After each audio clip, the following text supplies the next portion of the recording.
Gente que Fala, sempre ao vivo, de meio-dia a 1, pela Rádio Trianon, AM 740 São Paulo, Rádio Universal, AM 810 Santos, AltV, www.altv.com.br, com reapresentação 6 horas da tarde. Também TV Guarulhos, canal 20 UHF, canal 3 da NET, em Guarulhos, 11h30 da noite. Acesse nosso blog, conheça nossos colunistas e colaboradores, gentequefala.com.br, nossa fanpage, Facebook/programa Gente que Fala. À sua disposição, chat no site da AltV, também o telefone, o WhatsApp 974012235 e ainda o telefone 50526622. Como toda quinta-feira, gente do MPD que fala. Nossa parceria com o movimento do Ministério Público Democrático, e esta parceria é possível graças ao promotor de justiça, Dr. Roberto Liviano. Prazer tê-lo aqui, doutor Liviano. Prazer, Zancopé, queridos amigos de bancada, Gamal, Moacir, Marcelo Araújo. É um grande prazer, uma grande honra conversarmos com vocês nessa parceria que visa termos cidadãos mais informados, mais atentos nesse momento tão importante para o país. Quando nós iniciamos esta parceria, o senhor era presidente do MPD, Movimento do Ministério Público Democrático. Agora continua no MPD, mas é presidente do Instituto Não Aceito Corrupção. É isso mesmo. Um instituto que nasceu com o objetivo de contribuir para a mudança de cultura de corrupção que existe no país e para combater a impunidade. Convido todos os ouvintes e telespectadores a acompanharem a nossa página no Facebook, acessarem o nosso site e se unirem nessa cruzada contra a corrupção. Não posso deixar de agradecer também, quando você fala dessa parceria, ao querido Fausto Camunha, diretor aqui do programa, parceiro nessa jornada aí em prol de uma sociedade mais informada e mais consciente. Boa tarde ao jornalista Moacir Assunção. Prazer tê-lo aqui, Moacir. Boa tarde, Zancopé. Boa tarde, Liviano. Boa tarde, Demal. Boa tarde, Marcelo. Prazer estar aqui, mais uma vez, discutindo essa temática e temas sempre fervilhantes, sempre importantes e que contribuem para a formação de uma consciência cidadã, como lembrou o Liviano. Então, é sempre um grande prazer, modestamente, contribuir com essas análises. Também conosco o economista Ricardo Gamal. Doutor Gamal, prazer tê-lo aqui. Olá, boa tarde a todos. É sempre um prazer muito grande estar aqui com vocês para discutir os principais problemas do Brasil, que está fervilhando hoje em dia, né? E do Brasil e do mundo. Muito obrigado. Doutor Gamal é diretor da Fiesp, correto? Isso, diretor de micro, pequena e média indústria da Fiesp. Também conosco o advogado Marcelo Araújo. Doutor Marcelo Araújo, prazer tê-lo aqui. Muito obrigado pelo convite, me sinto honrado e vamos poder contribuir da melhor maneira possível para esclarecer os pontos aqui palpitantes que nos foram passados. A tua área é direito imobiliário. Direito imobiliário. Direito civil em geral, mas mais em especial direito imobiliário.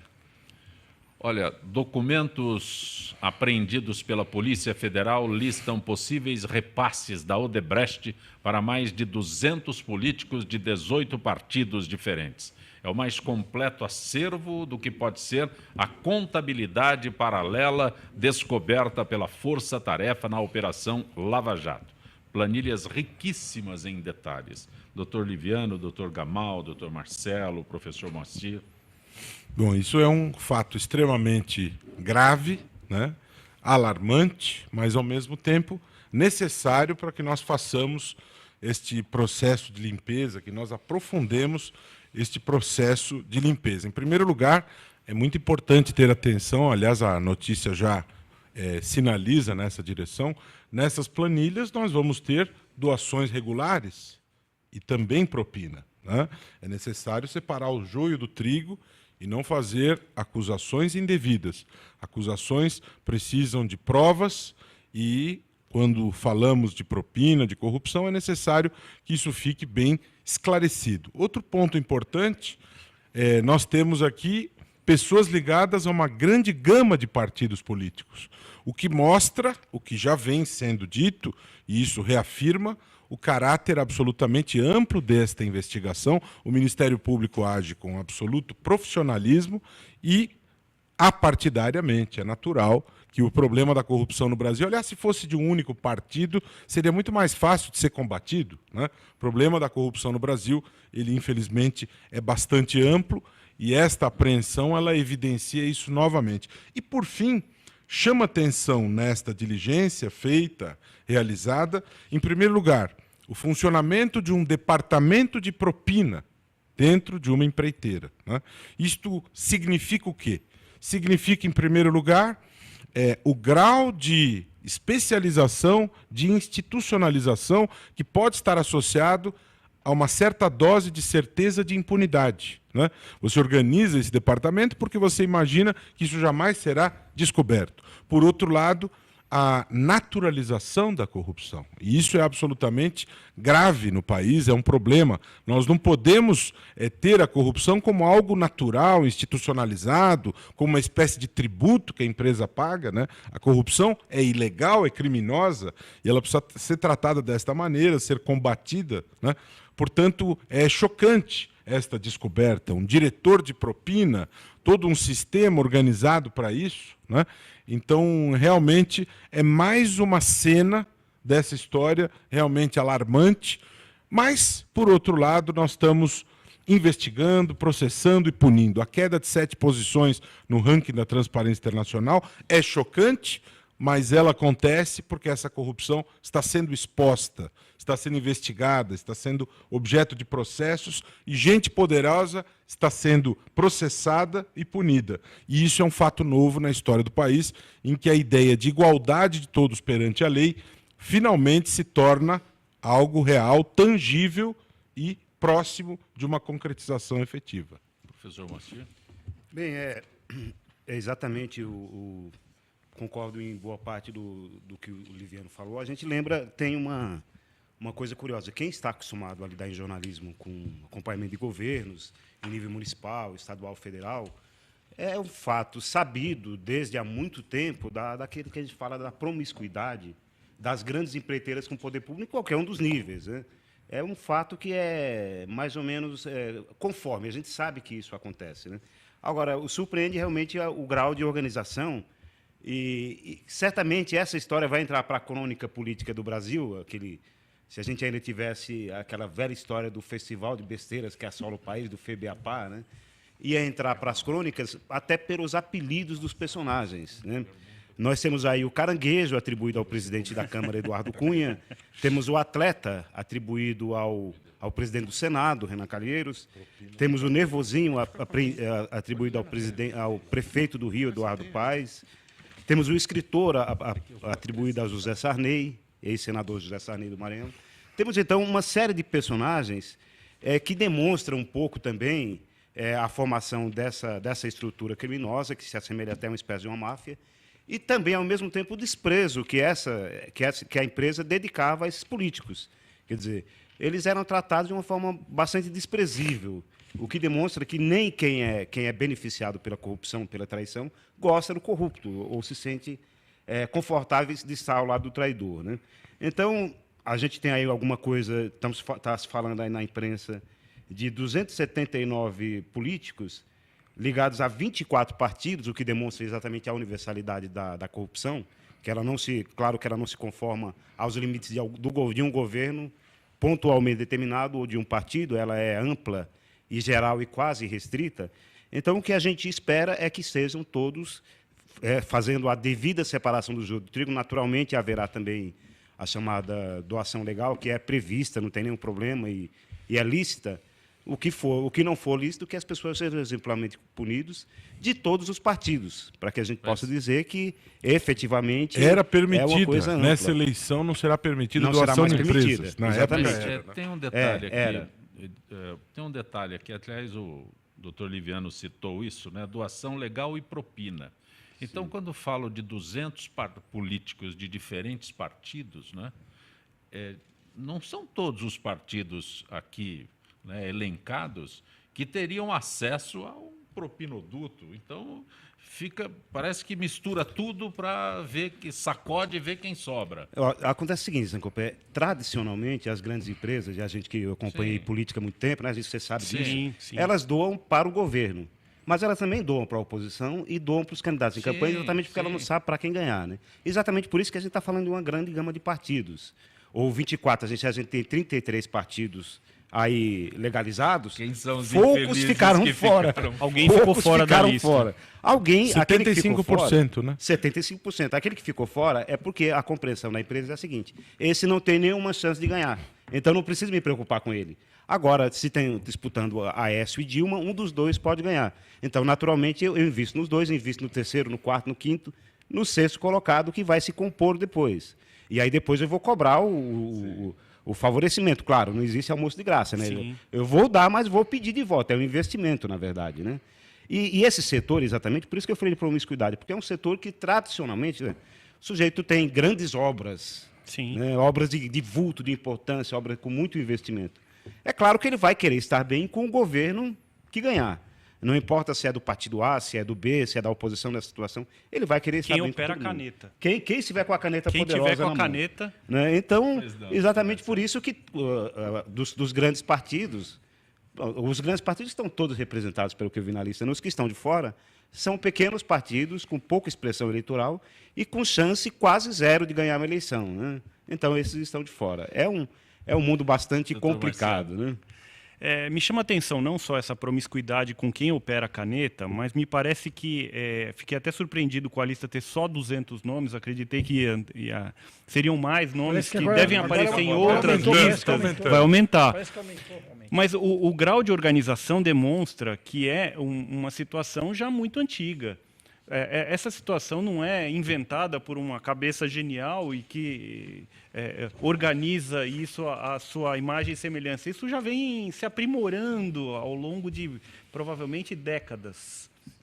Essa é uma situação antiga, já consolidada. Imagino que quem está de passagem no poder simplesmente se toma pé da situação de como funciona aqui quando se senta nessa cadeira. Aí alguém que sempre permanece ou que sempre permeia atualiza. Olha, aqui funciona da seguinte maneira. As reuniões, Dr. Gamal, antes, as reuniões entre os empresários, não há nenhuma ata, nada registrado, porque era feito no mar, com a água pelo pescoço, para que ninguém tivesse condições de gravar nada. Vai ser isso no futuro, talvez, né? Não, mas é Olha assim só. que acontecia. Todos esses empresários envolvidos se reuniam. É verídico Coisa isso, incrível. verídico. Você Olha me só. dizia isso. Eu acho que Adotaram. a gente tem que olhar o atual momento sob uma perspectiva um pouco mais de futuro. Veja que essa lei que proíbe agora as empresas de financiarem as campanhas é muito, muito importante realmente. Então essa é, na verdade, a fonte fundamental dessa promiscuidade, em parte, nesse momento, será tolhida, né? A minha pergunta é se as doações pessoais têm algum limite ou não. Alguém pode me responder? As doações pessoais, porque agora a pessoa pode... Eu quero entender Tem uma percentagem se a pessoa física tem pode uma ou não. percentagem Porque do ganho. seria uma brecha. Né, tem uma percentagem do ganho da pessoa. A pessoa tem que comprovar o ganho e, se for pessoa física, 10% do ganho. Então, uma pessoa que tenha um salário de R$10.000 declarado pode doar R$1.000. Né? Mais do que isso, ele pode emprestar. Então, ou seja, os bilionários ainda têm uma brecha. Sim. Mas, doutor Gamal, eu gostaria de acrescentar... Por que é que a lei não foi feita de forma que exista um limite por pessoa física, já que cada um tem um voto? Cada um tem um voto. Não é? Um limite, vamos dizer, de R$500. Mas toda lei pode ser aprimorada. Quer dizer, já Mas houve uma quebra de um de paradigma. qualquer forma, é um avanço. Houve a quebra de um paradigma. Mas existe aí uma brecha, né?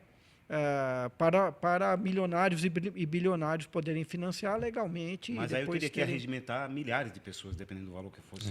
Dificulta. Doar, né? Dificulta Não, mas bastante. então né? seriam doações mais legítimas, não é?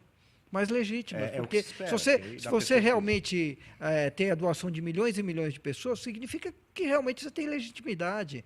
Pois Tudo mas bem. aí, se eu quiser fraudar, eu vou ter que arregimentar milhares de pessoas. Né, Não, me então, permite? exatamente, é um bloqueio importante. Seria uma... Eu acho que essa tua preocupação é importante, mas eu vou mais além. eu acho que nós deveríamos ter um limite no gastos por campanha. Porque você tem aquela preocupação que inspira a lei eleitoral de você coibir o abuso do poder econômico. Isso que você falou é verdadeiro. Em tese, pode-se arregimentar muita gente rica e, para um bilionário, 10% do bilionário pode ser centena de milhão ou dezena de milhão. Então, ainda você pode ter uma situação absolutamente despropositada, né?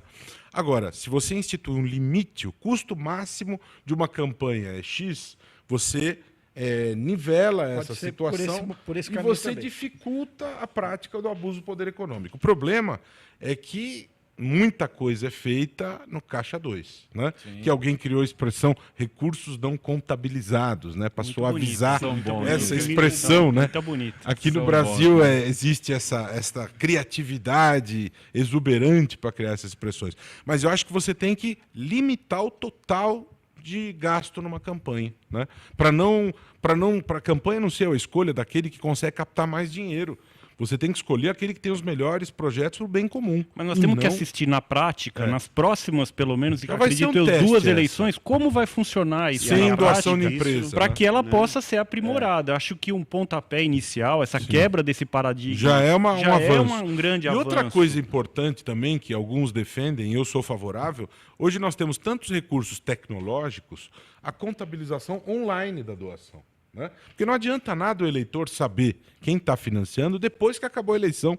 Ele precisa saber em tempo real quem que está doando, está entrando no caixa. Essa eleição já Então, deve ser feita isso é dessa extremamente importante, você acompanhar em tempo real aquilo que está entrando para saber a quem serve esse candidato, né? Então, eu acho que a gente está avançando, vamos monitorar, observar essa eleição. forma. Nós vamos dar um jeito de fraudar. Então, de Doutor qualquer, Gamal, de qualquer forma, eu creio que a democracia vai se aprimorando, apesar das crises e do momento dificílimo que nós estamos passando. A economia ainda está em frangalhos, os bancos ainda, em toda essa crise, nadam de braçada em cima da população. É uma preocupação grande dos economistas hoje, né? Os juros ainda são muito elevados, estão levando o país aí a uma crise severa, o desemprego subindo e a inflação também. E as micro e pequenas empresas, que é o seu foco de atuação, são as mais massacradas. São as mais massacradas, não é? E são as que a mais política empregam. econômica, com qualquer dos presentes ou futuros, não tem uma tendência de mudar, né? Seja com qual governo... Nenhum salvador da pátria vai...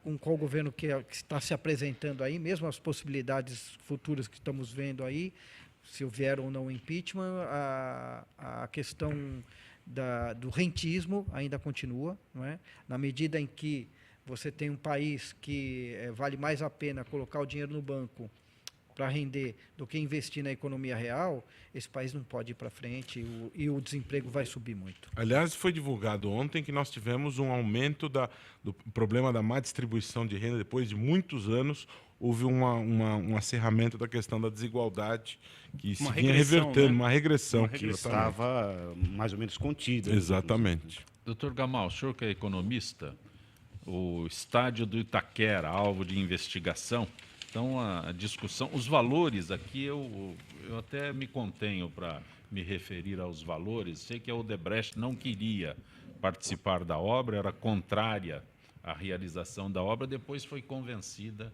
e está lá o Itaquerão. Custo final teria sido 1 bilhão e 80 milhões de reais. Eu não sei por que 1 bilhão e 80 milhões, essa fração aqui. Talvez na lista lá se descubra por que esses É cabalístico, 80. é o número cabalístico. Talvez você encontre alguma linha ali, oitentinha, talvez você detecte a origem. Na verdade, até um orçamento da nossa casa, que a gente coloca um orçamento, Uma margem, existe aí uma margem de erro, às vezes até elevado, vai para o dobro, né? Então, às vezes, isso pode realmente até acontecer. A questão toda é realmente a promiscuidade que existe entre as empresas e governo, né?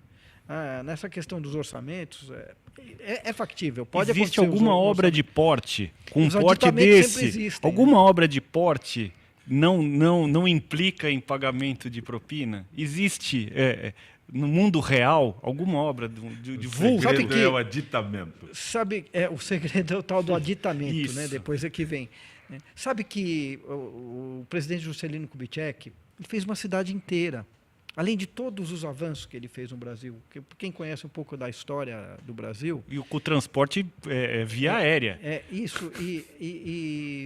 Não, e o que ele fez? Indústria química, petroquímica, indústria automobilística, estradas, minério de ferro. O Brasil se desenvolveu muito. Ele prometeu 50 anos em 5, o presidente Juscelino Kubitschek, e fez 100 anos em 5 para o Brasil.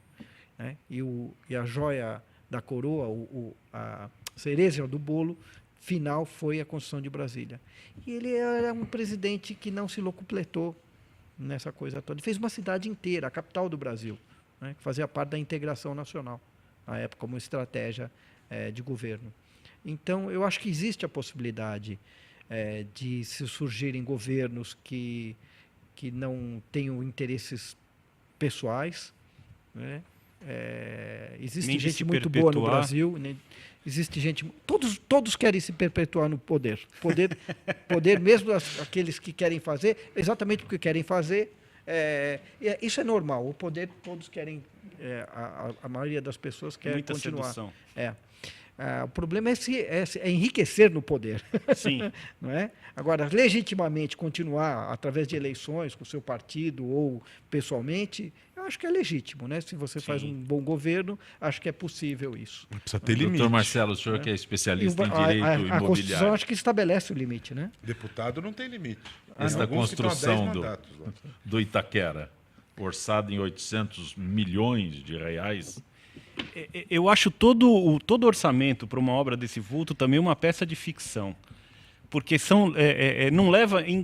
não consigo conceber que consiga imaginar todas as outras variáveis que vão surgindo no curso de uma obra. Se uma reforma em casa uma troca de posição de uma parede já implica outros gastos, que dirá numa obra desse tamanho?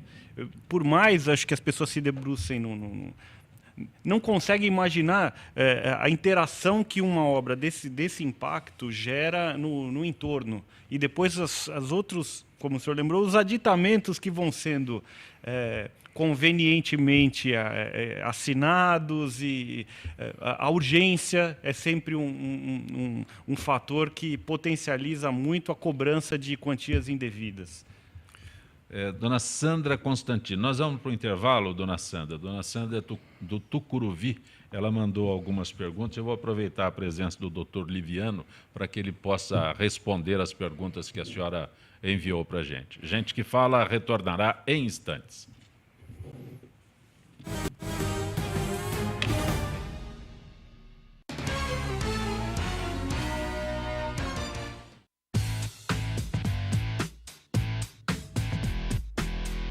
Olá, eu sou César Freitas e convido você para assistir o HQ e Companhia, o programa que traz o mundo da cultura pop para você. Cinema, história em quadrinhos, animação, seriado, tudo isso para você aqui toda sexta-feira às 5 da tarde, na sua TV da internet.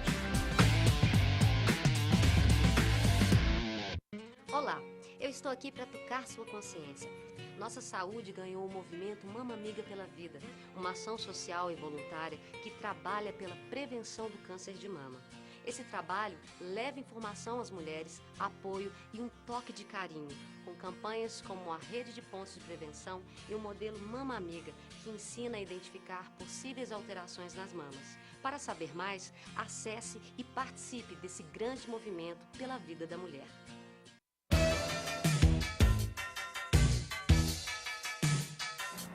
Eu sou o Ronaldo Luiz, jornalista e apresentador do Agropapo aqui na UTV. E quero convidá-lo para você acompanhar o Talk Show do Agronegócio todas as terças e quintas, das 11 às 11h30 da manhã, aqui na TV da internet.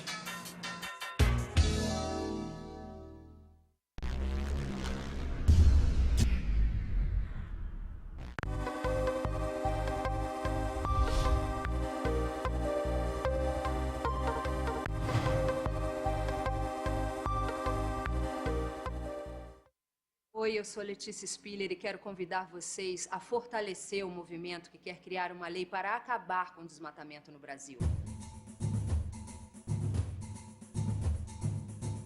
Nossas florestas não podem mais ser destruídas. São elas que garantem a nossa qualidade de vida. Eu quero floresta em pé, água fresca, clima ameno, e desmatamento zero. E você? Participe, assine a petição.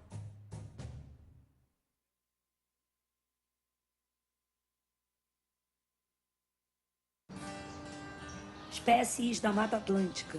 O Parque Nacional da Tijuca fica no coração do Rio de Janeiro e no coração do parque fica a Floresta da Tijuca, a maior floresta urbana do mundo, com uma extensão de 3.953 hectares de Mata Atlântica. Aqui existem várias espécies, cada uma com um importante papel no ecossistema. O Pedro é uma delas. Essa espécie de hábitos diurnos é fundamental no reflorestamento e na limpeza da mata. Além disso, o Pedro é uma espécie extremamente sociável e gosta de andar em grandes grupos.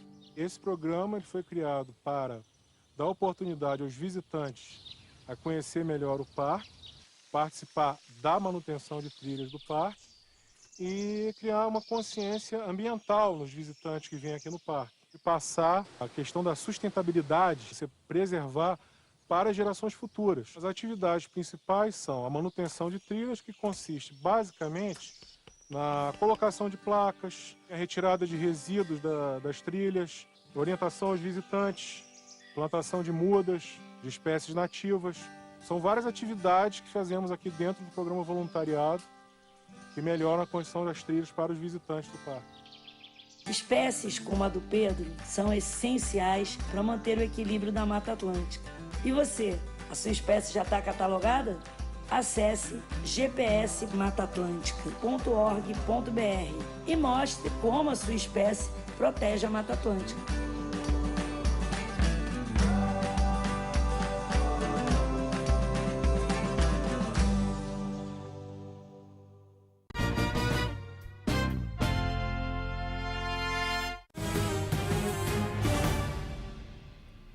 Você está conosco no Gente que Fala pela Rádio Trianon, AM 740 São Paulo, Rádio Universal, AM 810 Santos, AltV, www.altv.com.br, reapresentação 6 da tarde, TV Guarulhos, canal 20 UHF, canal 3 da NET em Guarulhos, 11h30 da noite. Nosso blog, gentequefala.com.br, nossa fanpage Facebook/programa Gente que Fala. Toda quinta-feira, nossa parceria com a FIPESP, Associação dos Funcionários Públicos do Estado de São Paulo. Kátia Regina, da Escola da FIPESP. Kátia, boa tarde. Boa tarde, Zancoté. Boa tarde aos debatedores e ouvintes do Gente que Fala.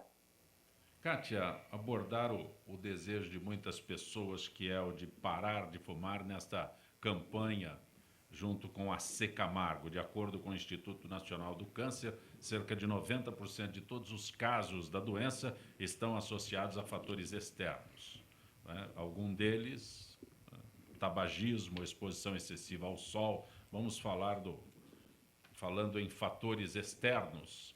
Alguma indicação para quem quer largar o vício, Kátia? Zancoté, o grupo de apoio ao tabagista do AC Camargo auxilia pessoas que assumem o compromisso de abandonar o cigarro. Para participar das reuniões, basta agendar uma consulta pelos telefones 11 21 89 51 19 e com os finais 5141 ou 5130.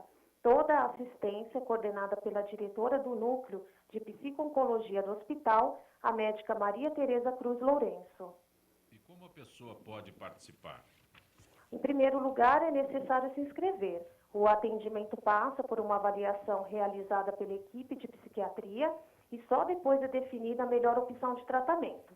É feita uma análise em relação ao nível de dependência de nicotina, ao número de tentativas anteriores para deixar o cigarro, a presença de morbidades e a necessidade ou não de terapia medicamentosa. Passa-se também por uma avaliação no núcleo de tórax, onde é submetida à identificação de patologias pulmonares, incluindo câncer de pulmão. E, Kátia, depois da triagem já se inicia o tratamento? Após a realização dessas avaliações, a pessoa é encaminhada para participar de um grupo que se reúne semanalmente por 90 minutos, durante 5 semanas seguidas. Nesses encontros, são discutidas estratégias para deixar de fumar. Também são abordados temas que envolvem os benefícios ao se abandonar o cigarro. em um ambiente cujos participantes têm a oportunidade de trocar experiências e tirar dúvidas com profissionais especializados. Kátia, quando a pessoa consegue se livrar do vício, quanto tempo é necessário para se perceber melhorias? Segundo a Sociedade Americana do Câncer, os benefícios para quem deixa de fumar são muitos e já podem ser observados. 20 minutos sem fumar diminui a frequência dos batimentos cardíacos e a pressão arterial. A temperatura dos pés e das mãos se elevam. De 2 semanas a 3 meses, a função pulmonar e a circulação sanguínea melhoram. 5 anos, redução do risco de desenvolver câncer de boca, garganta, esôfago e bexiga. Em 20 anos, o risco de desenvolver câncer de pulmão passa a ser próximo ao de quem nunca fumou. O grupo de apoio ao tabagista do AC Camargo fica na rua Professor Antônio Prudente, 211, Liberdade, São Paulo. Kátia dos Reis, agradeço tua gentileza mais uma vez com o nosso Gente que Fala. Uma boa tarde, Kátia. Boa tarde a todos. E hoje a nossa parceria do Gente que Fala com o MPD, Movimento do Ministério Público Democrático. Conosco o jornalista, professor Moacir Assunção, advogado Marcelo Araújo, economista Ricardo Gamal, promotor de justiça, doutor Roberto Liviano. Doutor Liviano, a Sandra Constantino, terça-feira nós tivemos aqui a doutora Luísa Najib Eluf, e ela fez na sua explanação algumas colocações, e a dona Sandra Constantino, lá do Tucuruvi, ligou, e acho que o senhor pode responder estas perguntas, né? E uma das curiosidades da Sandra Constantino, por que Sérgio Moro é chamado de juiz de primeira? É porque, na verdade, o nosso sistema de justiça, o judiciário, ele é estruturado no chamado duplo grau de jurisdição. Então, eu tenho a justiça de primeira instância, justiça de segunda instância, que são os tribunais de justiça, no caso dos federais, são os tribunais regionais federais, e tem os tribunais superiores, que são o Superior Tribunal de Justiça e o Supremo Tribunal Federal, né? Então, ele é mencionado, ele é referido como juiz de primeira, porque ele é um juiz de primeira instância, de primeiro grau, é o primeiro degrau do sistema de justiça. O processo se inicia com ele. Isso, é primeiro grau, primeiro degrau de julgamento, nessa escala desta apreciação em degraus das causas que são levadas à justiça, ele é um juiz federal de primeira instância. E a dona Sandra pergunta também exatamente isso, a diferença entre Supremo e Superior Tribunal. São 2 tribunais superiores que funcionam em Brasília. O Superior Tribunal de Justiça é um tribunal que existe para examinar causas em que há violações a leis federais, né, que são levadas ao tribunal através dos recursos especiais. E o Supremo Tribunal Federal principalmente examina, óbvio que há outras situações, mas principalmente os recursos extraordinários, nos processos em que há violações a regras constitucionais, são levadas ao Supremo Tribunal Federal através dos recursos extraordinários. Mas também o Supremo pode ter que examinar ações diretas de inconstitucionalidade. Houve o processo do mensalão, por exemplo, em que havia foro privilegiado para os réus. Então, o Supremo Tribunal Federal ele julgou em instância única, portanto, ele colheu a prova e ele mesmo emitiu a condenação, portanto, era a primeira e última instância de julgamento. Esse termo que o senhor usou é um questionamento dela, foro privilegiado. O foro privilegiado é um instituto que existe no nosso sistema em que se garante um foro especial por prerrogativa de função para algumas autoridades. Essa questão foi muito discutida ao longo desses últimos dias por conta da nomeação do ex-presidente Lula para o Ministério da Chefia da Casa Civil, né? Então, houve uma discussão muito grande em relação a isso, porque os ministros têm esse foro privilegiado, que foram instituídos no Brasil em 1891, com a primeira Constituição republicana, e receberam, nesse primeiro momento, na história do país, o foro privilegiado, os ministros do Supremo, os juízes federais, os ministros de Estado da Presidência da República. Eu sou contra o foro privilegiado. Eu acho que nós estamos vivendo um momento de fortalecimento da nossa democracia, todos são iguais perante a lei, e eu acho que nós temos totais condições de ter a distribuição da justiça sem foro privilegiado. Estados Unidos, por exemplo, não tem foro privilegiado. Holanda, por exemplo, não tem foro privilegiado. Em Portugal, existe uma autorização legislativa para ver o processo e não há foro privilegiado. Portanto, nós podemos viver, sim, sem o foro privilegiado. Ele suprime o duplo grau de jurisdição e ele coloca também em risco o princípio do juiz natural, porque você tem aí os juízes políticos escolhidos pelo governo para julgar e, às vezes, no caso, por exemplo, do ex-presidente Lula, o Supremo vai discutir semana que vem essa questão, vão discutir e vão julgar a pessoa que os escolheu, né? Portanto, é uma situação complicada, porque vários dos ministros julgadores foram escolhidos pelo próprio ex-presidente Lula. Como é que fica isso diante dos elementos fundamentais do direito e da justiça? O julgador escolhido pelo próprio dirigente, né, que vai ser julgado. Mas eu indago, então, ao doutor Roberto se o próprio sistema de indicação do Procurador-Geral da República não gera essa mesma dificuldade. Sem sombra de dúvida. Uma vez que ele é escolhido pela presidência. Sem sombra de dúvida. Eu tenho defendido a mudança desse sistema. Aliás, eu acho que esse é um sistema que favorece o descontrole da corrupção. Eu acho que esse sistema é anacrônico, tanto a nível federal como a nível estadual. Existe uma excessiva concentração de poder e o fiscalizado ele escolhe o fiscal. Isso não é razoável, isso não é bom, não é saudável. Eu acho que nós deveríamos dar mais peso à escolha dos membros do Ministério Público, voto uninominal. Hoje, nos estados, nós temos uma eleição, mas o voto é plurinominal e o governador pode nomear o derrotado. A lista, né? A lista tríplice. Então, eu acho que aconteceu aqui. já aconteceu. Então, eu acho que nós temos que ter voto uninominal e o mais votado é sabatinado pelo Legislativo. Você tira o poder de escolha do chefe do Executivo e, apesar do Legislativo poder ter uma ou outra pessoa questionável, está sendo investigada ou processada, mas você dilui isso para todo um poder. Tem um debate público, o povo acompanha essa sabatina. Acho muito mais saudável essa questão, Araújo, eu acho de extrema importância. Sim. Nós precisamos reformular esse sistema, porque não é plausível que o fiscalizado escolha quem vai fiscalizá-lo. Isso gera uma situação absolutamente desproposital. E, aliás, também não se justifica mais haver a restrição a promotores de justiça de não poderem ser procuradores gerais. Apenas 5 estados do Brasil têm essa restrição. Infelizmente, São Paulo faz parte desse G5. É Roraima, Tocantins, Mato Grosso do Sul, São Paulo e Minas Gerais. Nós precisamos acabar com isso, né? Parece que vão acabar ampliando o foro. Eu queria destacar, inclusive, porque essa denominação de privilegiado nem sempre é um privilégio ao acusado, é uma aposta que se faz ao ser julgado, como o doutor Roberto lembrou, em única instância. Ele aposta na possibilidade de influenciar no resultado do julgamento, mas, se for derrotado, não tem segunda instância. Ele perde o direito à revisão daquela decisão. É uma decisão do colegiado, se for para o bem dele, ótimo, se for contra... Mas não é julgado do mesmo jeito que os pobres mortais. Ah, sim. Por isso ele é um privilegiado. Sem dúvida, sem dúvida. Então, exatamente Você tá essa coisa. concordando ou discordando quando faz? Quando eu faço isso, estou concordando. Quer dizer, realmente é uma aposta que pode ser benéfica ou pode, para o acusado, pode significar a derrota, porque efetivamente ele não terá chance de ter uma... Parece um lance de pôquer. E supostamente a decisão final é mais célere. Pois é. Correto? Eu não sou jurista, foi mais mas... rápido nos casos recentes que a gente viu aí, mensalão, sem etc. dúvida, sem dúvida. Muito mais rápido do que se corresse. A gente conhece a nossa justiça Eu não sou brasileira. jurista, mas tenho acompanhado um pouco aí a discussão e estou um pouco preocupado.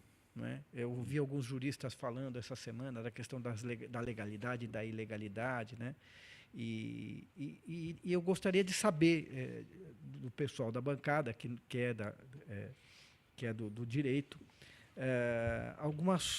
tenho algumas dúvidas, não é? Talvez o ouvinte tenha também. O Gamal hoje veio como entrevistador aqui, hein? Porque não realmente, tá fraco não, porque hein? realmente a população que é leiga está ouvindo... É a voz do povo. As perguntas da dona Sandra aqui parecem muito simples, né? Para vocês que conhecem o assunto. Nós mas estamos aqui quem para é transcodificar. Leigo, mas a gente tem o Gamal está criando o quadro, o povo quer saber. Diga, Gamal. Não, então, e a gente tem ouvido algumas coisas e a gente não sabe muito bem como lidar com isso e exatamente o que é. Eu tenho ouvido muito essa questão dessa teoria do domínio do fato. não é? Que a legislação brasileira, desde o mensalão, tenha adotado agora também a questão do domínio do fato. Não é? Queria saber o que significa isso, de onde veio isso, e se ela é condizente com o direito brasileiro, porque o que os juristas têm dito que é o domínio do fato aqui está começando a avançar e a legislação em detrimento da legislação. Não é? Ou seja, pelo que eu entendo, o domínio do fato passa a ser algo muito mais subjetivo, né? Que você e perigoso. liga os fatos do que as provas objetivas. Não é? Eu realmente não sou jurista, não sei nem se estou falando com a semântica correta e tudo mais. De qualquer forma, queria saber como é essa coisa do domínio do fato, né? Sei que parece que foi importado dos Estados Unidos essa teoria, e queria ressaltar que nos Estados Unidos, se o juiz subjetivamente entende e aplica o direito o domínio do fato, essa é a minha impressão, tá? Posso estar enganado. Lá é permitido essa coisa. Só que os juízes lá têm uma grande responsabilidade, eles são eleitos. Eles são eleitos pelo povo. Né?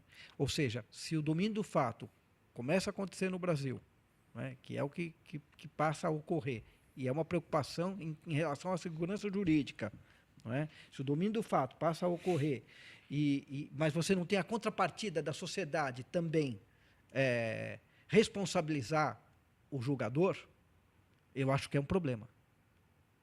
Eu queria saber sobre vocês, se essa minha preocupação condiz ou o que vocês pensam sobre isso. Quer falar? Não, começa, depois eu quero... Primeiro... E se não falei nenhuma bobagem também? Não. Você nunca fala bobagem. Com Gamal, você nunca se dá mal. Né? Mas veja, primeiro, Gamal, a ideia da teoria do fato, ela não vem dos Estados Unidos, ela vem da Alemanha, é uma construção do teórico Roxin, Klaus Roxin. Né? Bom esclarecimento. Em segundo lugar, é sempre bom lembrar que o direito, diferentemente, por exemplo, da engenharia, da medicina, da matemática, é uma ciência interpretativa. Você constrói conhecimento novo com este método interpretativo. Você não tem soluções exatas. Tudo bem? Então, nós estamos falando aqui, domínio do fato, nós estamos falando de doutrina jurídica. Nós não estamos falando de lei de domínio do fato. Tudo bem? Uhum. E isso diz respeito à responsabilidade subjetiva de quem está envolvido numa prática criminosa em que há um concurso de pessoas. Várias pessoas estão envolvidas numa prática criminosa e aí você tem que dosar as responsabilidades de cada um dos participantes. E a ideia central, basicamente, dessa questão do domínio do fato, o indivíduo que é uma espécie de controlador da empreitada criminosa e podendo impedir a evolução daquela prática, ele não se abstém e ele tem o controle sobre aquela situação. Ou seja, em resumo, porque é uma questão que dá margem a horas de discussão, mas, resumidamente, nós estamos falando de uma doutrina que vem da Alemanha, que foi utilizada na responsabilização de alguns indivíduos acusados no processo do mensalão, tá certo? Nós não estamos falando de uma mudança da lei. Né?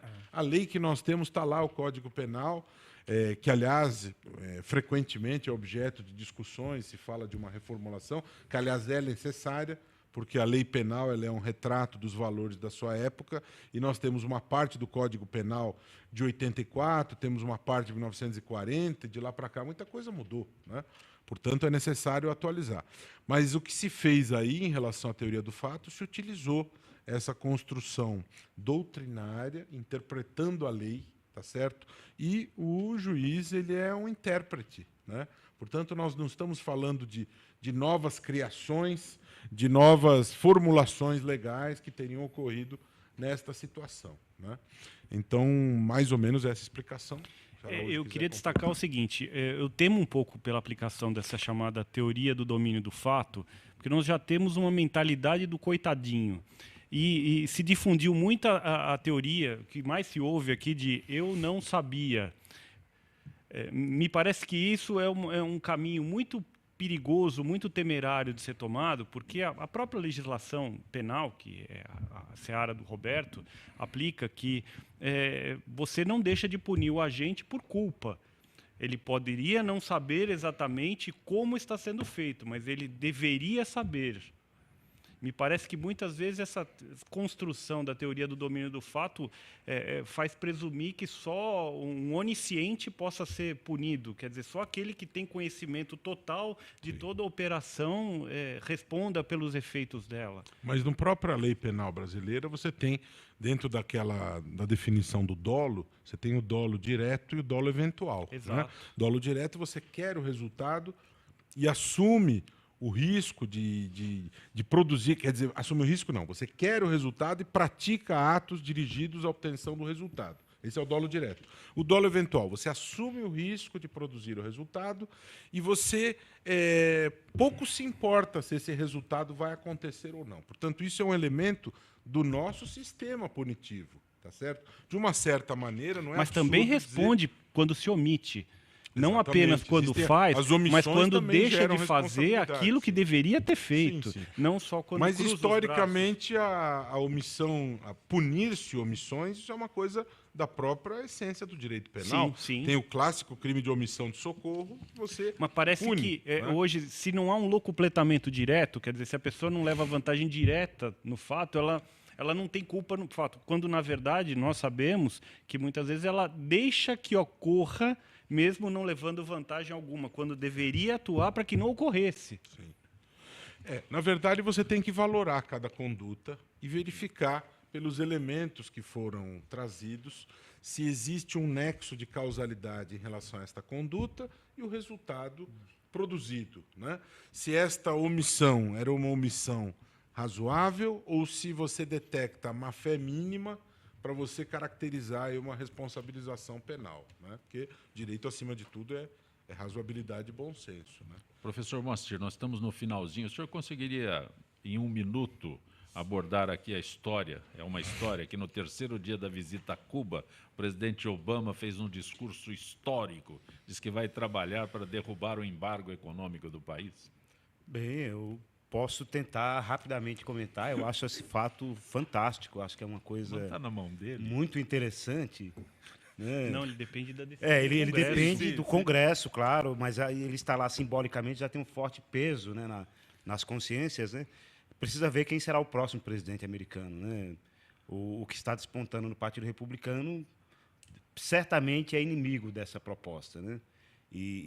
Mas ele também enfrenta o problema porque ele também é inimigo ele tem se colocado como inimigo dos imigrantes. E uma boa parte dos cubanos no exílio, chamados gusanos pelos cubanos que estão lá, apoiam essa postura mais conservadora, mais anticubana, vamos dizer assim. Né? Mas eu acho fantástico, acho uma coisa muito interessante. E esses dias fiquei sabendo uma coisa curiosa, que tem uma história que circula na internet ultimamente de que o Fidel Castro teria, em algum momento, previsto uma situação que acontecesse de um reatamento de relações entre Cuba e Estados Unidos, quando tivesse um Papa latino-americano e quando os Estados Unidos fosse dirigido por um negro. Ambas coisas muito improváveis naquele momento que efetivamente aconteceram. Esses dias eu vi um pronunciamento do Fidel dizendo que ele não fez essa previsão, mas que está muito feliz que isso esteja acontecendo. Eu acho uma coisa fantástica, eu acho que vai contribuir para que Cuba se democratize também. É um momento... A nossa geração está vivendo um momento em cima fantástico. de um grande depósito de petróleo. Isso que os Estados Unidos estão interessados. Também tem uma série de interesses. E tem a questão de Guantánamo, que está ali, que é território cubano. Como disse o Moacir, não existe almoço grátis. Pois é, alguém sempre haverá algum interesse de alguma forma, né? Mas nesse caso, eu tenho a impressão que esse evento especificamente interessa para a melhoria do mundo, assim, para a melhoria das relações. Se vira uma página sobre ideologia. Pois é, eu também aplaudo aquela essa coisa iniciativa. velha da ideologia. A gente vê passar um filme que já está superado, efetivamente. Exato. Né? Doutor Marcelo, 1 minuto para o senhor falar sobre o novo Código de Processo Civil que entrou em vigor na última sexta-feira e traz a expectativa de mudanças no Poder Judiciário.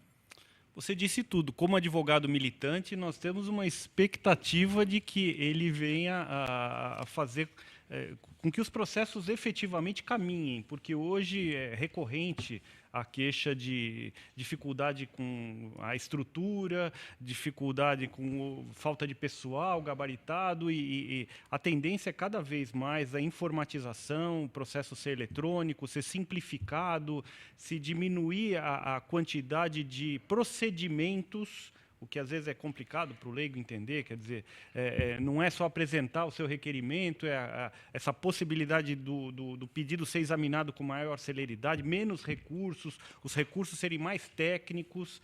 Eu trabalho com uma expectativa positiva, assim, de que ele não é um instrumento perfeito, como nós até falamos sobre a questão do financiamento de campanha. Ele vai provavelmente ser aprimorado pela prática, mas acredito que algo precisava ser feito. Doutor Marcelo Araújo, eu agradeço a tua gentileza. Muito obrigado. Por participar do nosso Gente que Fala. Professor Moacir, sempre bom tê-lo aqui. Grande abraço a todos, um prazer participar, Zé Copé. Doutor Ricardo Gamal. Prazer estar sempre aqui, muito obrigado. Doutor Roberto Liviano, nossa parceria Gente que Fala, gente do MPD que fala, é possível graças à tua iniciativa e eu agradeço a tua gentileza. Uma grande alegria, agradeço aos amigos do MPD, Gamal, Marcelo Araújo, Moacir, vocês, Zancopé, que sempre com grande maestria conduz esse debate, e tomara que a gente possa renovar esta parceria, que possamos discutir questões importantes para os telespectadores e ouvintes, e que, aliás, todos que nos ouvem, nos veem, tenham uma ótima Páscoa, um ótimo feriado, e até a próxima quinta-feira, quando aqui estaremos novamente no Gente do MPD que Fala. Gente que Fala tem a direção-geral do jornalista Fausto Camunha, a diretora de produção Zenilda Salvato, redação Raela Brandão, Pedro Esquiavon, na pauta José Carlos Sicarelli, produção cultural Ricardo Godoy, na rádio Trianon, Benebenê, Cléo Rodrigues, Neildo Neres, Ricardo Valim, na direção da TV Guarulhos, Fernando Mauro, na direção da UTV, Alberto Luquete, na técnica James Eduardo, Marcelo Fontan, Sérgio Oliveira e Iago Matsumoto. Amanhã, sexta-feira, Gente que Fala normalmente, a Sônia Presta apresentando o Gente que Fala. Estaremos de volta segunda-feira. Gratos, boa Páscoa, até lá.